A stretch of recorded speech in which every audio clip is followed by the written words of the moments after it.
graça e paz, seja muito bem-vinda a mais uma edição do nosso Coffee Time Devocionais. E eu quero hoje continuar conversando com vocês sobre Provérbios 31. Nós paramos no versículo 16, que fala: examina uma propriedade e adquire-a, planta uma vinha com a renda do seu trabalho. É um versículo curtinho, simples, mas olha quanta coisa a gente vai extrair dele.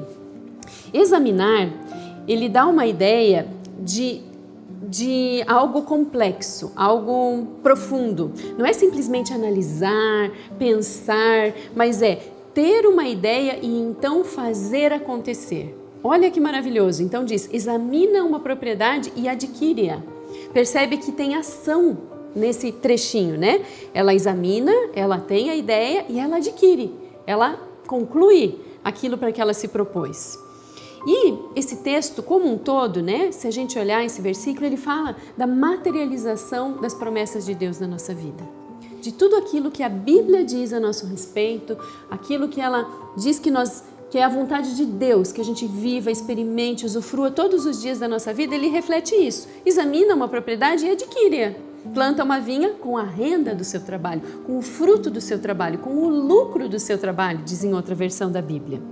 E quando nós sabemos quem nós somos? Somos filhas amadas de Deus, podemos todas as coisas nele que nos fortalece, nós somos mais que vencedoras, somos reis e sacerdotes em Cristo Jesus, enfim, reinamos em vida. Então é claro que essas coisas são assim, né? Porque é a promessa de Deus. Nós não precisamos ficar correndo atrás das bênçãos, ficar pagando uma promessa para obter algo de Deus, fazer uma negociação com Deus, porque quando sabemos quem somos, agimos em cima disso que nós sabemos, que somos filhos amados, que Deus é conosco em tudo aquilo que nós empreendemos. E o fruto do nosso trabalho vem. Olha o que a palavra de Deus diz. Bem-aventurado o homem que não se assenta na roda dos escarnecedores. Antes, o seu prazer está na lei, na vontade do Senhor, e nela medita dia e noite. Será como árvore plantada junto a ribeiros de águas, cujas folhas não murcham, que dá fruto no tempo certo e tudo o que faz prospera. Quando nós sabemos quem somos, é natural os frutos virem. Faz parte de quem nós somos frutificar, é da nossa natureza, da nossa nova natureza em Cristo Jesus, porque temos a mesma natureza de Deus. Então tudo que nós fazemos prospera. E olha aqui em 1 Coríntios 5 o que diz.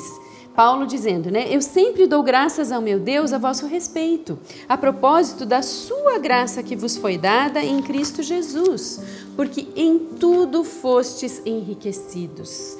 Em tudo nós fomos enriquecidos em Deus. No conhecimento, na palavra, na fé, no amor, em tudo nós não temos falta de nada.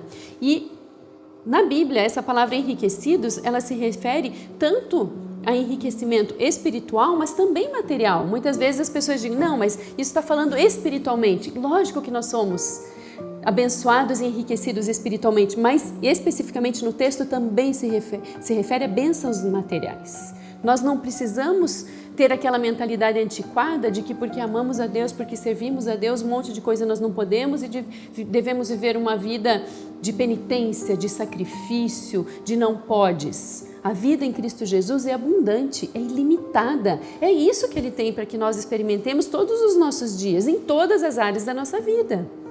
E olha só, a igreja em Corinto, que Paulo escreveu esse texto para a igreja que ficava em Corinto. E Corinto fica na Grécia até hoje e é uma região que liga lá do Peloponeso.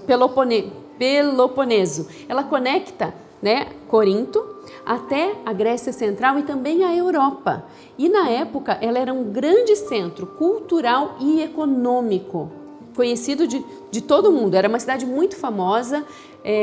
As pessoas que moravam lá eram admiradas por sua riqueza, por sua cultura, pelo seu modo de andar, seu modo de vestir, de falar, por tudo aquilo que eles possuíam. Ela era uma potência naval, uma pela sua localização, né? Muita coisa do comércio passava por ali e dali era distribuído, mas também ela era uma potência naval na construção naval. E eles trabalhavam muito bem com bronze e cerâmica e dali já exportavam. Então, ela era uma cidade muito rica. E também, por outro lado, muitas pessoas muito soberbas por tudo aquilo que existia. E a igreja que estava lá em Corinto, que Paulo fundou em Corinto, ela vivia nesse contexto. E muitos dos membros que se converteram ainda viviam nessa dualidade da nova criação com quem eles eram. E muitas vezes a soberba se manifestava na igreja. E isso causava divisões, causava imoralidade na igreja. Se você ler o texto de Paulo aos Coríntios, você vai perceber isso. E olha só o que Paulo ainda diz a essa igreja lá em 1 Coríntios 1, a partir do versículo 1. Paulo, chamado apóstolo de Jesus Cristo pela vontade de Deus, e o irmão Sóstenes, a igreja de Deus que está em Corinto, aos santificados em Cristo Jesus, chamados santos, com todos os que têm todo lugar invocam o nome do nosso Senhor Jesus, Senhor deles e nosso. Graça a vós e paz da parte de Deus nosso Pai e do Senhor Jesus Cristo. Eu sempre dou graças ao meu Deus por vós, pela graça de Deus que vos foi dada em Cristo Jesus, porque em tudo fostes enriquecidos nele, em toda palavra e em todo conhecimento, de maneira que nenhum dom vos falta, esperando a manifestação de nosso Senhor Jesus Cristo. Então ele está dizendo aqui que a igreja tinha sido enriquecida em tudo, de todas as formas, no conhecimento da palavra, em tudo, e também que não faltava a eles nenhum dom. Eles fluíam nos dons, dons do Espírito Santo, falavam em novas línguas, oravam por enfermos e havia cura. É isso que está falando. Mas olha só o que diz lá em 1 Coríntios ainda 3, versículo 1 e 2. E eu, irmão, não vos pude falar como a espirituais, mas como a carnais, como a meninos, como a bebês em Cristo. Com leite vos criei, e não com alimento sólido, porque vós ainda não podíeis recebê-lo.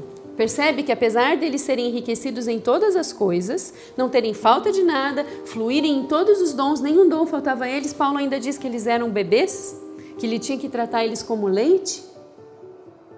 Por quê? Porque aqui, em Provérbios 31, Deus está falando sobre uma igreja madura, uma igreja que não só flui nos dons, mas que age em amor, aonde não tem lugar para soberba, para cobiça, para inveja, uma igreja livre que flui a partir de quem Jesus é, perfeito, varão perfeito, e nós como corpo dele, porque ele é o nosso cabeça, nós fluímos dessa mesma forma. Então que nós como igreja possamos ter esse entendimento, de que não adianta fluir nos dons e ser imaturo, porque nós não vamos acessar toda a herança que Deus tem para nós se nós formos filhos imaturos.